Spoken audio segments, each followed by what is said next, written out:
ದಕ್ಷಿಣ ಕನ್ನಡ ಜಿಲ್ಲೆಯಲ್ಲಿ ಕೋಮು ದ್ವೇಷಕ್ಕೆ ಈಗ ಸರಣಿ ಹತ್ಯೆಗಳಾಗ್ತಾ ಇದೆ, ಪ್ರತೀಕಾರದ ಹತ್ಯೆಗಳು.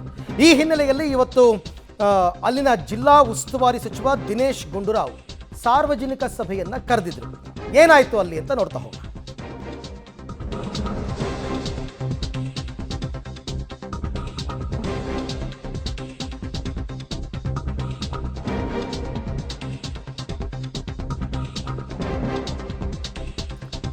ಸೊ ಮಂಗಳೂರಿನಲ್ಲಿ ಇದು ಯಾಕೋ ತೀರಾ ಅತಿರೇಕಕ್ಕೆ ಹೋಗ್ತಾ ಇದೆ, ಕೋಮು ದ್ವೇಷಕ್ಕೆ ಸರಣಿ ಹತ್ಯೆಗಳಾಗ್ತಾ ಇದೆ.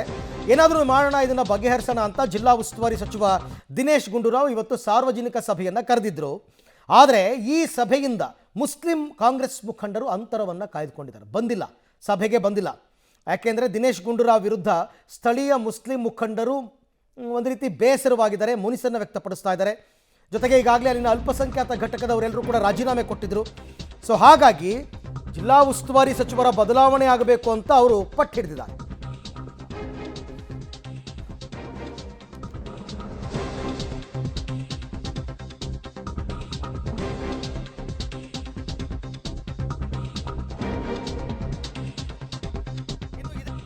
ದಿನೇಶ್ ಗುಂಡೂರಾವ್ ವಿರುದ್ಧ ಕೈ ಮುಸ್ಲಿಂ ಮುಖಂಡರೊಬ್ಬರು ಗರಂ ಆಗಿದ್ದಾರೆ.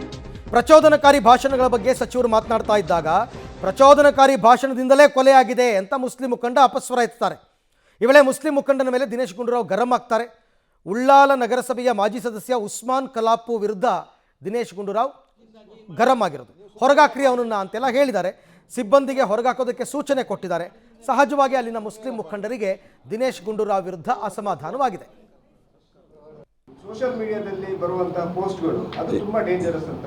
ಇಲ್ಲ, ಸೋಷಿಯಲ್ ನೋಡಿ ನೋಡಪ್ಪ, ಇದು ಪ್ರೆಸ್ ಕಾನ್ಫರೆನ್ಸ್, ದಯವಿಟ್ಟು ನೀವು ಅದು ಮಾತಾಡಬೇಡಿ. ಒಂದು ನಿಮಿಷ ಸುಮ್ಮನೆ ಇರಿ, ನೀವು ಸುಮ್ಮನೆ ಇರಪ್ಪ ಇಲ್ಲಿ, ನೀನು ಸುಮ್ಮನೆ ಇರಪ್ಪ ಇಲ್ಲಿ, ಸುಮ್ಮನೆ ಇರಪ್ಪ ನೀವು. ಇವ್ರನ್ನ ಕಳಿಸ್ರಿ ಆಚೆ, ಅವ್ರನ್ನ ಹೊರಗಾಕ್ರಿ ಅವ್ರನ್ನ. ಸೋಷಿಯಲ್ ಮೀಡಿಯಾದಲ್ಲಿ ಬರುವಂತಹ ಪೋಸ್ಟ್ಗಳು ಅದು ತುಂಬಾ ಡೇಂಜರಸ್ ಅಂತ. ಇಲ್ಲ, ಸೋಷಿಯಲ್ ನೋಡಿ ನೋಡಪ್ಪ, ಇದು ಪ್ರೆಸ್ ಕಾನ್ಫರೆನ್ಸ್, ದಯವಿಟ್ಟು ನೀವು ಅದು ಮಾತಾಡಬೇಡಿ. ಒಂದು ನಿಮಿಷ ಸುಮ್ಮನೆ ಇರಿ, ನೀವು ಸುಮ್ಮನೆ ಇರಪ್ಪ ಇಲ್ಲಿ, ನೀನು ಸುಮ್ಮನೆ ಇರಪ್ಪ ಇಲ್ಲಿ, ಸುಮ್ಮನೆ ಇರಪ್ಪ ನೀವು. ಇವ್ರನ್ನ ಕಳಿಸ್ರಿ ಆಚೆ, ಅವ್ರನ್ನ ಹೊರಗಾಕ್ರಿ ಅವ್ರನ್ನ. ಸೋಷಿಯಲ್ ಮೀಡಿಯಾದಲ್ಲಿ ಬರುವಂತಹ ಪೋಸ್ಟ್ಗಳು ಅದು ತುಂಬಾ ಡೇಂಜರಸ್ ಅಂತ.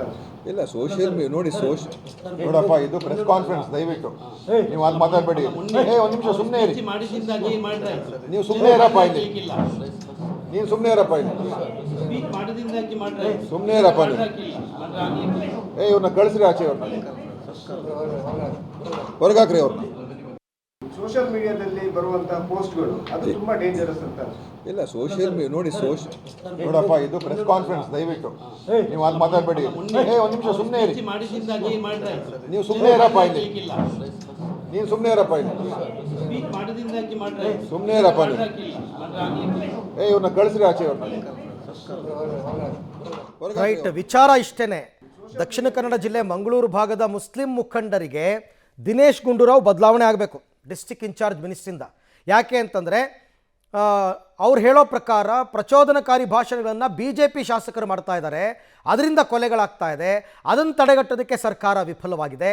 ಹೀಗೆ ಅವರ ಆರೋಪಗಳು. ಎರಡೂ ಕಡೆಯಿಂದ ಸೇಡಿನ ಕೊಲೆಗಳಾಗ್ತಾ ಇದೆ ಅಂತಕ್ಕಂಥದ್ದನ್ನು ಅವರು ಗಮನದಲ್ಲಿ ಇಟ್ಕೋತಾ ಇಲ್ಲ. ಒಂದೇ ಕಡೆ ಆಗ್ತಾ ಇದೆ, ನಮ್ಮವ್ರದ್ದೇ ಕೊಲೆ ಆಗ್ತಾ ಇದೆ ಅಂತಕ್ಕಂಥದ್ದು ಅವ್ರು ಹೇಳ್ತಾ ಇರ್ತಕ್ಕಂಥದ್ದು. ಸೊ ಹಾಗಾಗಿ ಅವ್ರಿಗೆ ದಿನೇಶ್ ಗುಂಡೂರಾವ್ ವಿರುದ್ಧ ಅಸಮಾಧಾನ. ಸಚಿವ ದಿನೇಶ್ ಗುಂಡೂರಾವ್ ಎದುರಲ್ಲೇ ಮುಸ್ಲಿಂ ಮುಖಂಡರೊಬ್ಬ ಆಕ್ರೋಶ ವ್ಯಕ್ತಪಡಿಸಿದರು. ಜಿಲ್ಲೆಯಲ್ಲಿ ಕೋಮು ಭಾಷಣಗಳಿಂದ ಹತ್ಯೆ ಆಗ್ತಾ ಇದೆ, ನಾನಿಲ್ಲಿ ನಿಮ್ಮ ಜೊತೆ ಮಾತನಾಡೋದಕ್ಕೆ ಬಂದದ್ದಲ್ಲ, ಯಾರಿಂದ ಜೀವ ಹೋಗಿದೆ ಅವರನ್ನು ಅರೆಸ್ಟ್ ಮಾಡಿ, ಸಪೋರ್ಟ್ ಮಾಡೋದು ಬೇಡ, ತಪ್ಪಿತಸ್ಥರನ್ನ ಬಂಧಿಸಿ ಅಂತ ಉಳ್ಳಾಲ ನಗರಸಭೆ ಮಾಜಿ ಸದಸ್ಯ ಉಸ್ಮಾನ್ ಕಲಾಪ್ ಈ ಮಾತನಾಡಿದ್ದಾರೆ. ಅವರ ವಿರುದ್ಧ ದಿನೇಶ್ ಗುಂಡೂರಾವ್ ಅವರು ಕೂಡ ಗರಂ ಆಗಿದ್ದಾರೆ. ನೋಡಿ, ಅವ್ರು ಮಾತನಾಡ್ತಾ ಇರೋದನ್ನ ನೋಡಿ. ಇಲ್ಲಿ ಮಾತಾಡ್ಲಿಕ್ಕೆ ಬಂದದಲ್ಲ, ಯಾರಿಂದ ಜೀವ ಹೋಗಿದೆ ಅವರನ್ನು ಅರೆಸ್ಟ್ ಮಾಡಿ ಸರ್. ಅವರು ಮದುವೆಯಲ್ಲಿ ಅವರಿಂದಾಗಿ ಜೀವ ಹೋಗಿದೆ ಅವರನ್ನು ಅರೆಸ್ಟ್ ಮಾಡಿ. ಎರಡು ದಿವಸ ಮೊದಲು ಸ್ಪೀಚ್ ಮಾಡಿ ಕೊಡ್ಬೇಕು ಅಂತ ಹೇಳಿದೆ. ಅವರ ಮೇಲೆ ಅರೆಸ್ಟ್ ಮಾಡಿ, ನೀವು ಕಾನೂನು ಪ್ರಕಾರ ಮಾಡಿ, ನ್ಯಾಯ ಕೊಡಿ. ಸಪೋರ್ಟ್ ಮಾಡೋದು ಬೇಡ, ಯಾರಿಂದ ತಪ್ಪಾಗಿದವರಿಗೆ ನ್ಯಾಯ ಕೊಡಿ. ಇಲ್ಲಿ ಮಾತಾಡ್ಲಿಕ್ಕೆ ಬಂದದಲ್ಲ, ಯಾರಿಂದ ಜೀವ ಹೋಗಿದೆ ಅವರನ್ನು ಅರೆಸ್ಟ್ ಮಾಡಿ ಸರ್. ಅವರು ಮದುವೆಯಲ್ಲಿ ಅವರಿಂದಾಗಿ ಜೀವ ಹೋಗಿದೆ ಅವರನ್ನು ಅರೆಸ್ಟ್ ಮಾಡಿ. ಎರಡು ದಿವಸ ಮೊದಲು ಸ್ಪೀಚ್ ಮಾಡಿ ಕೊಡ್ಬೇಕು ಅಂತ ಹೇಳಿದೆ. ಅವರ ಮೇಲೆ ಅರೆಸ್ಟ್ ಮಾಡಿ, ನೀವು ಕಾನೂನು ಪ್ರಕಾರ ಮಾಡಿ, ನ್ಯಾಯ ಕೊಡಿ. ಸಪೋರ್ಟ್ ಮಾಡೋದು ಬೇಡ. ಯಾರಿಂದ ತಪ್ಪಾಗಿದವರಿಗೆ ನ್ಯಾಯ ಕೊಡಿ. ಒಂದು ಇಲ್ಲಿ ಮಾತಾಡ್ಲಿಕ್ಕೆ ಬಂದದಲ್ಲ. ಯಾರಿಂದ ಜೀವ ಹೋಗಿದೆ ಅವರನ್ನು ಅರೆಸ್ಟ್ ಮಾಡಿ ಸರ್. ಅವರು ರೈಟ್, ಯಾರಿಂದ ಜೀವ ಹೋಗಿದೆ ಅವ್ರನ್ನ ಅರೆಸ್ಟ್ ಮಾಡಿ, ಸಪೋರ್ಟ್ ಮಾಡಬೇಡಿ ಅಂತ ಇವ್ರು ಹೇಳ್ತಿರೋದು. ಅಂದರೆ ಇವರ ಲೆಕ್ಕದಲ್ಲಿ ದಿನೇಶ್ ಗುಂಡೂರಾವ್ ಈ ಯಾರು ಕೊಲೆ ಮಾಡಿದ್ರಲ್ಲ ಅಬ್ದುಲ್ ರಹೀಮಾನ್ ಅವ್ರನ್ನ, ಅವ್ರಿಗೆ ಸಪೋರ್ಟ್ ಮಾಡ್ತಿದ್ದಾರೆ ಅಂತ ಇವ್ರ ಆರೋಪ. ಕೊಲೆ ಮಾಡಿದವ್ರನ್ನ ಬಂಧಿಸ್ತಾ ಇಲ್ಲ, ನೀವು ಸಪೋರ್ಟ್ ಮಾಡ್ತಾ ಇದ್ದೀರಾ, ರಕ್ಷಣೆ ಕೊಡ್ತಾ ಇದ್ದೀರಾ ಅವರಿಗೆ. ಈ ಮನಸ್ಥಿತಿ ಅಥವಾ ಈ ರೀತಿ ಆ ಭಾಗದ ಮುಸ್ಲಿಂ ಮುಖಂಡರಿಗಿದೆ. ಅದಕ್ಕೋಸ್ಕರನೇ ಮೊನ್ನೆ ಎಲ್ಲರೂ ಕೂಡ ಅಲ್ಪಸಂಖ್ಯಾತ ಘಟಕಗಳಿಗೆ ರಾಜೀನಾಮೆಯನ್ನು ಕೊಟ್ಟಿದ್ದು ಸಾಮೂಹಿಕವಾಗಿ. ಅಷ್ಟೇ, ಯಾರಿಂದಾಗಿ ತಪ್ಪಾಗಿದೆ. ಈ ಬಜ್ಪೆಯಲ್ಲಿ ಮೊನ್ನೆ ಬಜ್ಪೆ ಚಲೋ ಮಾಡಿ ಯಾರು ಸ್ಪೀಚ್ ಮಾಡಿ ಕೊಲ್ಲಬೇಕು ಅಂತೇಳಿ ಆದೇಶ ಮಾಡಿದ್ದಾರೆ, ಅವರನ್ನು ಶೀಘ್ರವಾಗಿ ಅರೆಸ್ಟ್ ಮಾಡಿ. ನಾವು ಸಪೋರ್ಟ್ ಮಾಡೋದು ಬೇಡ, ನಮಗೆ ನ್ಯಾಯ ಕೊಡಿ ಅಷ್ಟೇ. ಯಾರು ಅಮಾಯಕರು ಜೀವ ಹೋಗಬಾರ್ದು. ಜೀವ ಹೋದ್ರೆ ನಾವೆಲ್ಲ ಒಂದು ಸರ್ತಿ ಸೇರ್ಬೋದು ಅಷ್ಟೇ, ಅವರ ಮನೆಯವರಿಗೆ ನಷ್ಟ. ನಾವು ಹೇಳಿದ ಅದೇ ಕೇಳಲಿಕ್ಕಾಗಿ ಬಂದೆ, ನ್ಯಾಯ ಕೊಡಿ ಅಷ್ಟೇ. ಯಾರಿಗೂ ಈ ದಕ್ಷಿಣ ಕನ್ನಡ ಜಿಲ್ಲೆಯಲ್ಲಿ ಎಷ್ಟು ಮರ್ಡರ್ ಆಯಿತು, ಯಾರು ಸ್ಪೀಚ್ ಮಾಡ್ತಾರೆ ಕೊಲ್ಲಬೇಕು, ಅವರನ್ನು ತೆಗಿಬೇಕು, ಟೈಮ್ ಇಡ್ತಾರೆ, ಪಿಕ್ಚರ್ ಸ್ಟೈಲ್ ಡೈಲಾಗ್ ಹೊಡಿತಾರೆ, ಅವರನ್ನು ಹಿಡಿಯುವಂಥ ಕೆಲಸ ಮಾಡಿ ಅಷ್ಟೇ. ಅಲ್ಲಲ್ಲ, ಅವರೇನು 11 ಗಂಟೆಗೆ ಮಾತಾಡಲಿಕ್ಕೆ ಅವಕಾಶ ಕೊಡ್ತೇನೆ ಅಂತ ಹೇಳಿದ್ದಾರೆ. ನಾವು ಹೇಳಿದ್ದು ಇಷ್ಟೇ, ಯಾರಿಂದಾಗಿ ಇಲ್ಲಿ ತಪ್ಪಾಗಿದೆ, ಯಾರ ಜೀವ ಹೋಗಬಾರ್ದು, ಎಲ್ಲ ಶಾಂತಿಯುತವಾಗಿ ದಕ್ಷಿಣ ಕನ್ನಡದಲ್ಲಿ ಒಳ್ಳೆಯದಲ್ಲಿ ಇರಬೇಕು ಅಷ್ಟೇ. ರೈಟ್, ಈ ಎಲ್ಲ ವಿಚಾರಕ್ಕೆ ಸಂಬಂಧಪಟ್ಟಂತೆ ಮತ್ತಷ್ಟು ಮಾಹಿತಿ ನನ್ನ ಕೊಲೀಗ್ ಸುಖಪಾಲ್ ಅವರಿಂದ ಪಡ್ಕೊಳ್ಳೋಣ. ಸುಖಪಾಲ್, ಈಗ ಆ ಭಾಗದ ಮುಸ್ಲಿಂ ಮುಖಂಡರ ಅಭಿಪ್ರಾಯ ಏನು? ಈಗ ಯಾರಿಂದ ಅಬ್ದುಲ್ ರಹೀಮಾನ್ ಕೊಲೆ ಆಯಿತೋ ಅವರಿಗೆ ದಿನೇಶ್ ಗುಂಡೂರಾವ್ ಸಪೋರ್ಟ್ ಮಾಡ್ತಾ ಇದ್ದಾರೆ, ರಕ್ಷಣೆ ಕೊಡ್ತಾ ಇದ್ದಾರೆ ಅಂತ ಇವ್ರ ಆರೋಪನ. ದಿನೇಶ್ ಗುಂಡೂರಾವ್ ಮೇಲೆ ಇವರಿಗೆ ಅಷ್ಟೊಂದು ಸಿಟ್ಟು ಬರೋದಕ್ಕೆ ಏನು ಕಾರಣ? ಹತ್ಯೆ ಮಾಡಿದವರ ಆರೋಪಿಗಳಿಗೆ ಸಪೋರ್ಟ್ ಮಾಡ್ತಾರೆ ಅನ್ನುವಂಥದ್ದು ಆರೋಪ ಅಲ್ಲ. ಆದರೆ ಕಳೆದ ಕೆಲ ದಿನಗಳಿಂದ ಉದ್ರೇಕಕಾರಿಯಾದಂಥ ಭಾಷಣಗಳನ್ನು ಕೆಲವು ಹಿಂದೂ ಮುಖಂಡರುಗಳು ಮಾಡ್ತಾ ಇದ್ದಾರೆ. ಅದು ಬಜ್ಪೆ ಚಲ ಆದಂಥ ಸಂದರ್ಭದಲ್ಲಿ ಮಾಡಿರುವಂಥ ಉದ್ರೇಕಕಾರಿ ಭಾಷಣದ ಹಿನ್ನೆಲೆಯಲ್ಲಿ ರಹೀಮನ್ನ ಹತ್ಯೆ ಮಾಡಲಿಕ್ಕೆ ಸಂಚು ರೂಪಿಸಿ ದುಷ್ಕರ್ಮಿಗಳು ಹತ್ಯೆ ಮಾಡಿದ್ದಾರೆ ಅನ್ನುವಂಥದ್ದು ಆರೋಪ. ಹಾಗಾಗಿ ಆ ಉದ್ರೇಕಕಾರಿ ಭಾಷಣ ಮಾಡ್ತಾ ಇದ್ದಂಥ ಯಾರಿದ್ದಾರೆ ಹಿಂದೂ ಮುಖಂಡರುಗಳು, ಅವರನ್ನು ಯಾಕೆ ಬಂಧಿಸಿಲ್ಲ ಅನ್ನುವಂಥದ್ದು ಈಗ ಕೇವಲ ಉಸ್ಮಾನ್ ಕಲ್ಲಾಪುನ ಮಾತ್ರ ಹೇಳಿಕೆ ಅಲ್ಲ, ಇದು ಮುಸ್ಲಿಂ ಸಮುದಾಯದಲ್ಲಿರುವಂಥ ಕಾಂಗ್ರೆಸ್ನಲ್ಲಿ ಗುರುತಿಸಿಕೊಂಡವ್ರದ್ದು ಎಲ್ಲರದ್ದು ಇದೇ ರೀತಿಯಾದಂಥ ಆರೋಪ.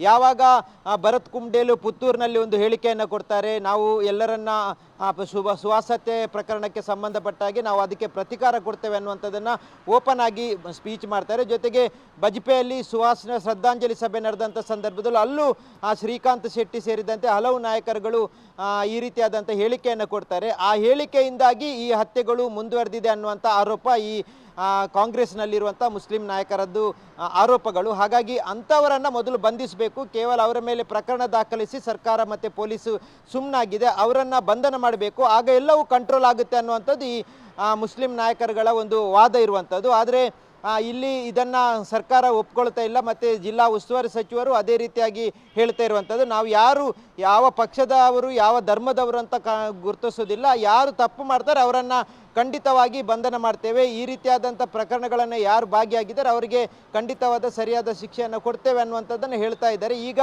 ಈ ಮುಸ್ಲಿಂ ನಾಯಕರದ್ದು ಕಾರ್ಯಕರ್ತರದ್ದೆಲ್ಲ ಆರೋಪಗಳಿರುವಂಥದ್ದು, ಹಿಂದೂಗಳು ಕೆಲವೊಂದು ಕಡೆಗಳಲ್ಲಿ ಈ ರೀತಿಯಾದ ಹೇಳಿಕೆ ಕೊಟ್ಟಾಗ ಅವರನ್ನು ಬಂಧಿಸೋದಿಲ್ಲ, ಅದು ಬಿಟ್ಟು ಕೆಲವೊಂದು ಫೇಸ್ಬುಕ್ಗಳಲ್ಲಿ ಯಾರಾದರೂ ಪೋಸ್ಟ್ ಮಾಡಿದರೆ ಅವರನ್ನು ಇಮ್ಮಿಡಿಯೇಟ್ ಆಗಿ ಪೊಲೀಸರು ಅವರ ಮೇಲೆ ಕ್ರಮ ಕೈಗೊಳ್ಳುತ್ತಾರೆ. ಇದು ತಾರತಮ್ಯ ಮಾಡ್ತಾ ಇರುವಂಥದ್ದು, ಇದಕ್ಕೆ ಸರ್ಕಾರ ಸಪೋರ್ಟ್ ಮಾಡ್ತಾ ಇದೆ ಅನ್ನುವಂಥದ್ದು ಈಗ ಮುಸ್ಲಿಂ ಮುಖಂಡರುಗಳ ನಾಯಕರುಗಳ ಕಾಂಗ್ರೆಸ್ ಕಾರ್ಯಕರ್ತರ ಒಂದು ಆರೋಪ ಇರುವಂಥದ್ದು. ಇದೇ ಕಾರಣಕ್ಕಾಗಿ ಇವತ್ತು ಸರ್ಕ್ಯೂಟ್ ಹೌಸಲ್ಲಿ ಪ್ರೆಸ್ ಮೀಟ್ ಆಗ್ತಾ ಇದ್ದಂಥ ಸಂದರ್ಭದಲ್ಲೇ ದಿನೇಶ್ ಗುಂಡೂರಾವ್ ಅವರನ್ನ ಈ ಉಸ್ಮಾನ್ ಕಲ್ಲಾಪು ಆಕ್ರೋಶ ವ್ಯಕ್ತಪಡಿಸಿರುವಂಥದ್ದು.